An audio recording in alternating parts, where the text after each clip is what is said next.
బేతాళ కథలు వనదేవత. పట్టువదలని విక్రమార్కుడు చెట్టు వద్దకు తిరిగి వెళ్లి చెట్టుపై నుంచి శవాన్ని దించి భుజాన వేసుకుని ఎప్పటిలాగే మౌనంగా శ్మశానంకేసి నడవసాగాడు. అప్పుడు శవంలోని బేతాళుడు, రాజా, దేవతలు సైతం బుద్ధి నిలకడలేని వారుగా ఉంటారు కదా. అటువంటప్పుడు నీ దృఢ నిర్ణయం ఎంత గొప్పదనవచ్చు. దేవతలు చపలచిత్తులనటానికి ఉదాహరణగా నీకు కేతకీ వనదేవత కథ చెబుతాను, శ్రమ తెలియకుండా విను అంటూ ఈ విధంగా చెప్పసాగాడు. పూర్వం చింతామణి దేశపు రాజుకు సూరసేనుడనే కుమారుడుండేవాడు. అతను సకల విద్యలు పూర్తి చేసి యుక్త వయస్కుడు కాగానే అతని తల్లిదండ్రులు అతని పెళ్లి విషయం ఆలోచించారు. సూరసేనుడదివరకే కేతకీ నగర రాజకుమార్తె అయిన సునందినిని ప్రేమించి పెళ్లాడగోరి ఉన్నాడు. ఆ సమయంలోనే సునందిని స్వయంవరం ఏర్పాటైనట్టు వార్త వచ్చింది. ఆ స్వయంవరానికి సూరసేనుడు కూడా బయలుదేరాడు. అతను కేతకీ నగరం సమీపంలో ఉన్న కేతకీ వనం ప్రవేశించి తన పరివారం కన్నా ముందుగా గుర్రం మీద వెళుతూ ఉండగా మొగలి పొదల మధ్యగా అతని దారికి అడ్డంగా ఒక దేవతలాంటి స్త్రీ ప్రత్యక్షమైంది. ఎవరు మీరు? నాకు దారి ఇవ్వండి అని సూరసేనుడు అడిగాడు. దానికి ఆ స్త్రీ అతన్ని తెరిపారా చూస్తూ, మానవుల్లో నీ అంత సౌందర్యవంతుడుంటారని నేను ఊహించనేనా ఊహించలేదు. నాకు నీపైన మోహం కలిగింది. నన్ను గాంధర్వ వివాహం చేసుకుని నాతో పాటు ఎప్పటికీ ఈ వనంలోనే ఉండిపో. నీకు దేవత్వం ఇస్తాను అన్నది. నాకు మానవ జన్మ చాలు, మానవ సుఖాలు చాలు. దేవతలకు మానవులకు పొత్తు కుదరదు. ఇక దేవత్వం మాటకు వస్తే, ఒకరిప్పించే దేవత్వం అదెంతకాలం నిలుస్తుంది? స్వశక్తి చేత నేనే సంపాదించుకుంటాను అని సూరసేనుడు పెడసరంగా జవాబు చెప్పాడు. వనదేవత ఎంత బతిమాలినా సూరసేనుడి మనసు మారలేదు. చివరికామె ఆగ్రహించి, నీవు ఎవరిని ప్రేమించి నన్ను తృణీకరించావో ఆ స్త్రీని తాకగానే గుర్రానివైపోతావు. ఇదే నీకు నా శాపం అని మాయమైంది. వనదేవత పెట్టిన శాపం వినగానే సూరసేనుడు హతాశుడైపోయాడు. అతను స్వయంవరానికి వెళ్లే ప్రయత్నం మానుకుని స్వదేశానికి తిరిగిపోదామని కూడా అనుకున్నాడు. కాని అందుకు కారణం ఏమని చెప్పాలి? అతను ఏమి చేయటానికి తోచక అక్కడే నిలబడి ఉండగా అతని పరివారం వచ్చి అతన్ని చేరుకున్నారు. వనదేవతను గురించి వారితో చెప్పటానికే అతనికి బుద్ధి పుట్టలేదు. అందుచేత అతను వారి వెంట ముందుకు సాగి కేతకీ నగరం చేరుకున్నాడు. స్వయంవరానికి వచ్చిన ఇతర రాజకుమారులతో పాటు అతనికి విడిది ఏర్పాటు చేసి అతిథి సత్కారాలన్నీ జరిపారు. స్వయంవరం నాడు సూరసేనుడు సునందినిని వరించి వచ్చిన వారితో పాటు కూర్చోక చూడవచ్చిన అతిథుల మధ్య కూర్చున్నాడు. అయినప్పటికీ రాజకుమార్తె సునందిని అందరినీ వదిలేసి అతని వద్దకు వచ్చి అతని మెడలోనే పూలమాల వేసి భర్తగా వరించింది. ఇప్పుడు సూరసేనుడికి పెద్ద సమస్య వచ్చి పడింది. అతను సునందినితో ఏకాంతంగా మాట్లాడాలని కోరాడు. అందుకు తగిన ఏర్పాటు చేశారు. అప్పుడతను ఆమెతో కేతకీ వనదేవత వృత్తాంతమంతా చెప్పి, మనకు జరిగే పెళ్లి తప్పక నిరర్థకమవుతుంది. అందుచేత వివాహం జరిగేలోపుగా ఏదో ఒక మిష పెట్టి మరొకరిని భర్తగా ఎన్నుకోవటం మంచిది అన్నాడు. నేను మిమ్మల్ని భర్తగా ఏనాడో ఎన్నుకున్నాను. భవిష్యత్తులో ఏం జరిగేది ఎవరికీ తెలియదు కదా. ఒకవేళ తెలిసినంత మాత్రాన మనస్సులు మారిపోతాయా? ఏడాది మాత్రమే ఆయుర్దాయం గల సత్యవంతుణ్ణి సావిత్రి తెలిసి పెళ్లాడలేదా? రాబోయేదానికి భయపడి ఆత్మద్రోహం చేసుకుని మరొకరిని వరించటం నాకు శక్యం కాదు. ఏమైతే అదవుతుంది అని సునందిని అతనితో అన్నది. వారిద్దరికీ శాస్త్రోక్తంగా వివాహం ప్రారంభమైంది.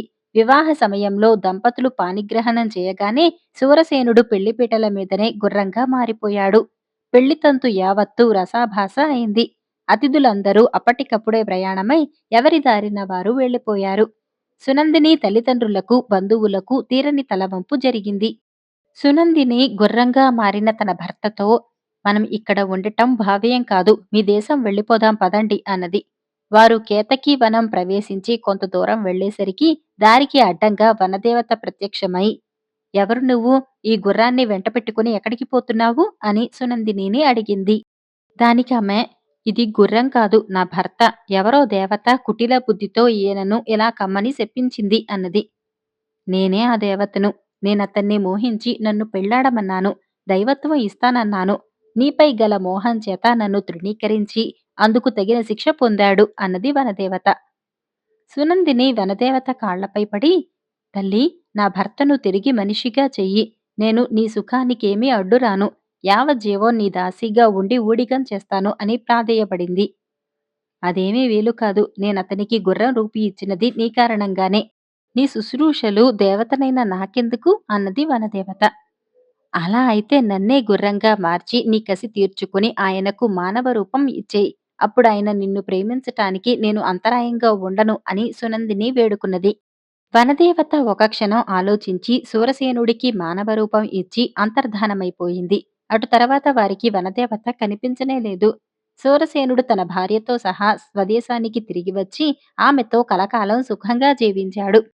బేతాళుడి కథ చెప్పి, రాజా, వనదేవత తన మనస్సును ఎందుకు మార్చుకున్నది? సునందినిని గుర్రంగా మార్చి సూరసేనుణ్ణి మనిషి చేసినట్టయితే వనదేవత కోరిక ఫలించి ఉండేదేమో కదా! అలా చేయక సూరసేనుణ్ణి మనిషిగా మార్చి తన దారిన తాను ఎందుకు వెళ్ళిపోయింది? అతని పైన నిజంగా మోహం లేకనా?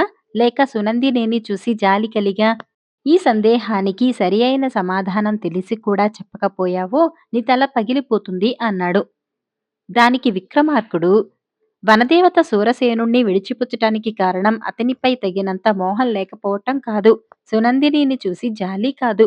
ఒక మానవ స్త్రీ తాను ప్రేమించిన వాడి క్షేమం కోసం ఎంత త్యాగమైనా చేయటానికి సిద్ధంగా ఉండటం చూసి, దేవత అయిన తాను అంతకంటే తక్కువగా ప్రవర్తించటం భావ్యం కాదనుకొని జాత్యాభిమానం కొద్దీ సూరసేనుణ్ణి విడిచిపుచ్చింది అన్నాడు. రాజుకి ఈ విధంగా మౌనభంగం కలగగానే బేతాళుడి శవంతో సహా మాయమై మళ్లీ చెట్టెక్కాడు. స్వామి ద్రోహం రాసిన వారు అజ్జరపు హనుమంతరావు గారు. పూర్వం మగధ సామ్రాజ్యాన్ని రాజసింహుడు ఏలిన కాలంలో కళ్యాణపురం అనే చిన్న రాజ్యానికి విక్రమసింహుడనే రాజు పరిపాలించేవాడు. కళ్యాణపురం మగధ సామ్రాజ్యంలో చేరినది కాదు. అది స్వతంత్ర రాజ్యం.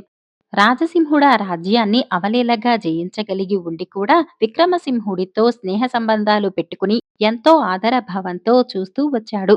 అందుకు కారణమేమంటే విక్రమసింహుడు చిన్నరాజే అయినా దొడ్డబుద్ధి గలవాడు. తన రాజ్యాన్ని ఆదర్శప్రాయంగా పాలించేవాడు. కళ్యాణపురాన్ని ఆనుకుని ఉన్న కాంచనపురం మగధ సామ్రాజ్యంలోదే. దాన్ని పాలించే చండవర్మ రాజసింహుడి సామంతు. రాజసింహుడికి ఓడి తన స్వాతంత్ర్యాన్ని పోగొట్టుకున్నవాడు. అతను ఒక అసక్త దుర్జనుడు. అతనికి విక్రమసింహుడంటే అమిత ద్వేషం. ఒకప్పుడు ఇద్దరూ సమాన హోదాలు కలవాళ్లే. ఇప్పుడు తాను సామంతు, విక్రమసింహుడేమో స్వతంత్రుడు. అంతేకాక తన ఏలిక అయిన రాజసింహ మహారాజు స్నేహాన్ని కూడా సంపాదించుకున్నాడు. ఇది చండవర్మకు దుస్సహంగా ఉండేది. తలచుకుంటే రాజసింహుడు విక్రమసింహుణ్ణి క్షణాల మీద గెలవగలడు. ఆ ఇద్దరి మధ్య యుద్ధమే జరిగి విక్రమసింహుడు ఓడిపోతే ఆ కళ్యాణపురాన్ని కూడా తానే పాలించుకునేందుకు మహారాజు అనుమతించవచ్చు. కాని అలా జరిగే సూచనలు లేవు. విక్రమసింహుడు చండవర్మకు పక్కలో బల్లెంలాగా ఉన్నాడు. ఈ విక్రమసింహుడు పైకి కనిపించేటంత సజ్జనుడు కాదు. మహారాజా, పొరుగున ఉన్నవాణ్ణి నేను, దూరంగా ఉన్నవారు మీరు. అతన్ని గురించి నాకు బాగా తెలుసు. ఏమాత్రం అవకాశం చిక్కినా అతను మన మీద దెబ్బతీసి తీరుతాడు అని చండవర్మ మహారాజుతో మాట వరసగా అని చూశాడు. కాని రాజసింహుడు అంతా విని ఏమీ అనక చిరునవ్వు నవ్వి ఊరుకున్నాడు. విక్రమసింహుణ్ణి ఎలా నాశనం చేయటమ్మా అన్నది రాను రాను చండవర్మకు ఒక తీవ్ర సమస్య అయి కూర్చున్నది. ఇందుకు కోసం అతను అహర్నిశలు ఎదురుచూస్తూ ఉండగా ఒక అవకాశం రానే వచ్చింది. ఏటా విజయదశమి రోజులలో రాజసింహుడు ఉత్సవాలు జరుపుతాడు. దానికి సామంతులందరికీ ఆహ్వానాలు వెళతాయి. క్రమం తప్పకుండా విక్రమసింహుడికి కూడా ఆహ్వానం వెళుతుంది. ఈ ఏడు ఆ ఆహ్వానానికి శక్తిసింహుడనే యోధుడు తన వెంట తీసుకుని కళ్యాణపురానికి బయలుదేరాడు. శక్తిసింహుడు గొప్ప వీరుడు. అనేక యుద్ధాలలో మహారాజుకు కుడి భుజంలాగా నిలబడి విజయాలు సాధించటంలో ముఖ్య పాత్ర వహించాడు. మామూలు సమయాలలో మహారాజుకు అంగరక్షకుడు. శక్తిసింహుడు ఆహ్వాన పత్రాన్ని తీసుకుని కళ్యాణపురానికి వెళుతూ చండవర్మ అతిథిగా కాంచనపురంలో ఒక రాత్రి విశ్రాంతి తీసుకున్నాడు. ఈ శక్తిసింహుని మాయోపాయం ద్వారా విక్రమసింహుడి చేత చంపించినట్టయితే మహారాజు విక్రమసింహుణ్ణి హతమార్చనిదే నిద్రపోడు. మహారాజుకు శక్తిసింహుడంటే అంతటి అభిమానం. విక్రమసింహుడు చచ్చాక అతని రాజ్యం సహజంగా సామ్రాజ్యంలో చేరిపోయి పొరుగున ఉన్న తన పరిపాలన కిందకే వచ్చేస్తుంది. ఆ రాత్రి శక్తిసింహుడు నిద్రపోయేటప్పుడు అతని వెంటనున్న ఆహ్వానాన్ని పైకి తీసి చండవర్మ దాని స్థానంలో తాను తయారు చేసిన మరొక పత్రం ఉంచాడు. మర్నాడు ఉదయం ఆ పత్రం పట్టుకుని శక్తిసింహుడు కళ్యాణపురానికి వెళ్లిపోయాడు. విజయదశమి ఉత్సవాలు ఎప్పటిలాగే జరిగాయి. కాని అందులో పాల్గొనటానికి ఎప్పటిలాగా విక్రమసింహుడు రాలేదు. అతనికి ఆహ్వానం పట్టుకుపోయిన శక్తిసింహుడైనా తిరిగి రాలేదు. అతనేమైనది ఎవ్వరికీ అంతుపట్టలేదు. శక్తిసింహుడికి ఏదన్నా జరిగితే విక్రమసింహుడికే తెలియాలి. మిగిలిన వాళ్లకు ఎలా తెలుస్తుంది? అన్నాడు చండవర్మ మహారాజుతో. మహారాజు ఆశ్చర్యంతో శక్తిసింహుడికి విక్రమసింహుడు ఏదైనా ద్రోహం చేశాడనా నీ ఉద్దేశం? అని చండవర్మను అడిగాడు. విక్రమసింహుడు ఏదో కుట్ర చేస్తున్నాడని నాకు మొదటి నుంచి అనుమానమే. ఆ కుట్రలో మొదటి ఎత్తే ఇది. మిగిలిన ఎత్తులేవో నాకు అంతుబట్టటం లేదు అన్నాడు చండవర్మ. మహారాజు మెదడులో సూక్ష్మంగా అనుమానం తలెత్తింది. ఆ అనుమానాలను రహితం చేసేందుకు ఆయన ఒక రాయబారిని పంపాడు. ఆ రాయబారి తిరిగి వచ్చి, మహారాజా, తమరు అడగమన్న ప్రశ్నలన్నీ అడిగాను. ఏ ఒక్క ప్రశ్నకు విక్రమసింహ మహారాజు సమాధానం ఇయ్యలేదు అన్నాడు. మహారాజు మరొక రాయబారిని ఇంకా సమర్థుణ్ణి పంపాడు. కాని ఫలితం లేకపోయింది. మహారాజు అనుమానాలు రహితం కాకపోగా మరింత బలపడ్డాయి. ఒకటి మాత్రం రూఢి అయింది. మహారాజుకు కుడిభుజంలాంటి శక్తిసింహుడు జీవించిలేడు. విక్రమసింహుడు నాకు చేయరాని ద్రోహం చేశాడు. వెంటనే అతనిపైకి యుద్ధానికి వెళ్లి అతన్ని మట్టు పెట్టేస్తాను అని మహారాజు శపథం చేశాడు. తన ఎత్తు పారుతున్నందుకు చండవర్మ సంతోషం పట్టలేకపోయాడు. మగధ బలాలు కళ్యాణపురం చేరి నగరాన్ని చుట్టుముట్టాయి. మహారాజు శిబిరంలో చండవర్మ పెద్ద పాత్ర నిర్వహిస్తూ అడుగడుగునా మహారాజుకు సలహాలిస్తున్నాడు. ఇద్దరూ మహారాజు గారి గుడారంలో కూర్చుని మాట్లాడుకుంటూ ఉండగా ఒక సామాన్య సైనికుడు విక్రమసింహుడి నుంచి మహారాజుకు రాయబారిగా వచ్చాడు. మీ రాజు నాకు పంపిన సందేశమేమిటి? అని మహారాజు రాయబారిని అడిగాడు. మీరు హఠాత్తుగాను అకారణంగాను మాపైకి దండెత్తి వచ్చారు. మేము యుద్ధానికి సిద్ధంగా లేము. మాకు కొంత వ్యవధి కావాలి అన్నాడు రాయబారి. మేము మీతో బలబలాలు తెలుసుకోటానికి రాలేదు. మీ రాజు నాకు చేసిన ద్రోహానికి శిక్ష విధించవచ్చాను. యుద్ధానికి మీరు సిద్ధంగా లేకపోతే అనుభవించండి అన్నాడు మహారాజు. చండవర్మ ఆయనతో, మహారాజా, వీళ్ళు అన్యాయంగా మన దూతను చంపారు. మనం ఈ దూతను చంపి పగ తీర్చుకుందాం అన్నాడు. నువ్వు తొందరపడకు అని చంద్రవర్మను వారించి మహారాజు దూతతో, మీరు శక్తిసింహుణ్ణి ఎందుకు చంపారు? మీకు ఏం ద్రోహం చేశాడు? అన్నాడు. దూత ఏమీ సమాధానం చెప్పక మౌనంగా ఉండిపోయాడు. మహారాజుకు క్రోధావేశం వచ్చింది. ఏం మాట్లాడవు? మీ రాజుకు నాపైన ఈర్ష్య ఉంటే అందుకు ఒక నిరపరాధిని బలిపుచ్చుకుంటాడా? నాతో స్నేహం నటిస్తూనే ఇలా వెన్నుపోటు పొడుస్తాడా? అన్నాడాయన. దానికి రాయబారి కొద్దిగా ఉద్రేకం చెంది, మా మహారాజు గారు మీ రాయబారిని బుద్ధిపూర్వకంగా హత్య చేయలేదు మహారాజా అన్నాడు. వెంటనే చండవర్మ అందుకుని, బుద్ధిపూర్వకంగా చంపలేదు. మహారాజుగారు చంపమంటే చంపారా? వారు ఆహ్వాన పత్రంలో అతన్ని చంపమని ఆదేశించారు కాబోలు.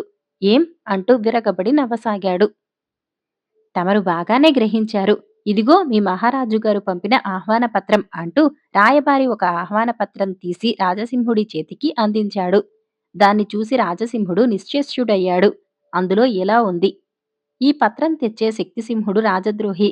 అతన్ని రహస్యంగా హత్య చేయవలెను. రాజసింహ.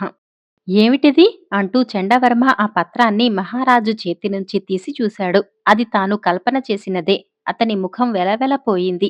అతని ముఖాన్ని తీక్షణంగా పరీక్షిస్తున్న మహారాజు చండవర్మతో, నిజం చెప్పు, నువ్వు కల్పించినది కాకపోతే ఈ పత్రంలో ఉన్నది నీకెలా తెలిసింది? అన్నాడు.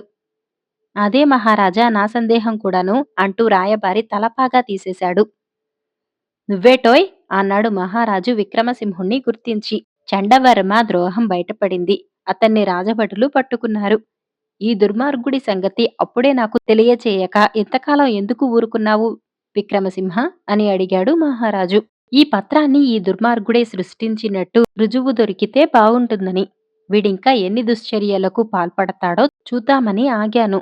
మిమ్మల్ని నా మీదకి యుద్ధానికి తెచ్చాడు. మన స్నేహానికి చిచ్చు పెట్టాలని చేతనైనంతా చేశాడు. నాకు వీడి తత్వం మొదటి నుంచి తెలుసును. మీ ఔదార్యం కూడా నేనెరుగుదును. అందుచేత శక్తిసింహుణ్ణి ఇంతకాలము సురక్షితంగా నా వెద్దనే ఉంచాను. చండవర్మ తాను తవ్విన గోతిలో తానే పడ్డాడు అన్నాడు విక్రమసింహుడు. చండవర్మ విచారణ అప్పటికప్పుడే జరిగింది. అతనికి మరణదండన విధించారు. కాంచనపురానికి శక్తిసింహుణ్ణి రాజునుగా నియమించి రాజసింహ మహారాజు కొంతకాలం విక్రమసింహుడి ఆతిథ్యం స్వీకరించి తన సేనలతో సహా రాజధానికి తిరిగి వెళ్ళాడు. భల్లూక తల్పం రాసినవారు పి. రామకృష్ణ గారు. పరోపకారి అయిన ధర్మసింధువు నేపాళ దేశానికి రాజుగా ఉండేవాడు. ఆయన త్యాగమూర్తి. ధర్మసింధువుకు మారువేషాలతో పాదచారిగా ప్రయాణం చేయటం అలవాటు. ఒకప్పుడు ధర్మసింధువు సాధారణ పౌరుడిలాగా బయలుదేరిపోయి కొన్నాళ్లకు ఒక పర్వత ప్రాంతం చేరుకున్నాడు.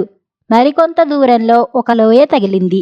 అటుపైన ఆయనకు దారి తెన్ను కనిపించలేదు. ధర్మసింధువు అక్కడే నిలబడి ఆలోచిస్తుండగా ఆ లోయ పక్క నుంచి ఒక ఆజానుబాహు వచ్చాడు. అతడు దగదగ మెరిసే దుస్తులు వేసుకున్నాడు. చక్కటి చేతికర్ర పట్టుకొని ఉన్నాడు.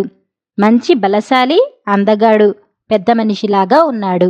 ఆ పెద్ద మనిషి సామాన్యుడి వేషంలో కనపడే ధర్మసింధువుకు ఎదురు వచ్చి, నాయనా, అలసిపోయినట్టున్నావే. ఎవరు నీవు? ఎక్కడి నుంచి వచ్చావు? ఎక్కడికి వెళ్ళాలి? రా, ఇలాగే పాపం వేళనక పాడనక ఎంతో మంది ప్రయాణం చేస్తూ ఉంటారు. అటువంటి వారికి రాత్రిపూట బస ఇచ్చి సదుపాయం చేయకపోతే ఎలా నాయనా? నాతోరా అంటూ ఆప్యాయంగా పిలిచాడు. ధర్మసింధువు తన ప్రయాణాన్ని గురించి చెప్పేసరికి ఆ పెద్ద మనిషి, అయ్యో పాపం, దారి తప్పి చాలా దూరం వచ్చేశావు. ఈ సమయంలో కొండలు కోనలు దాటుకుపోవటం ఎవరి శక్యం? అయితే ఏంలే, భయపడకు, నేనున్నాను కదా. నాతో పాటు భోజనం చేసుకుందువు గాని చిత్రమైన పక్క చూపుతా. దానిమీద హాయిగా పడుకుని నిద్రపోయి తెల్లవారగానే పోవచ్చు అన్నాడు. ఇలా ఒక పెద్ద మనిషి ఎంతో అభిమానించి ఆతిథ్యమిస్తానంటే వద్దనటం భావ్యం కాదని ధర్మసింధువు ఆ పెద్ద మనిషి వెంట నడిచాడు. ఇద్దరూ కలిసి కొండమీద నడిచి వెళుతూ ఉండగా దిగువ లోయలో సందడి వినిపించింది. ఆ సందడి చేస్తున్నది ఒకానొక వర్తకుల గుంపు. వాళ్ళు గాడిదలపైన సరుకు మూటలు వేసుకుని వస్తున్నారు. ఇది చెవిన పడగానే పెద్ద మనిషి ఇప్పుడే వస్తానని ధర్మసింధువుతో చెప్పి వాళ్ల వద్దకు వెళ్ళాడు. అయ్యో బాబుల్లారా, ఎటుగాని వేళ ఈ ప్రయాణమేమిటి? నాతో రండి. మా ఇంట్లో ఇంత కడుపు చలవ చేసుకుని రాత్రికి విశ్రమించి తెల్లవారగానే లేచి మీ దారిన మీరు వెళుదురుగాని. ఇవాళ నిజంగా ఎంతటి సుదినం, ఎంత పుణ్యం!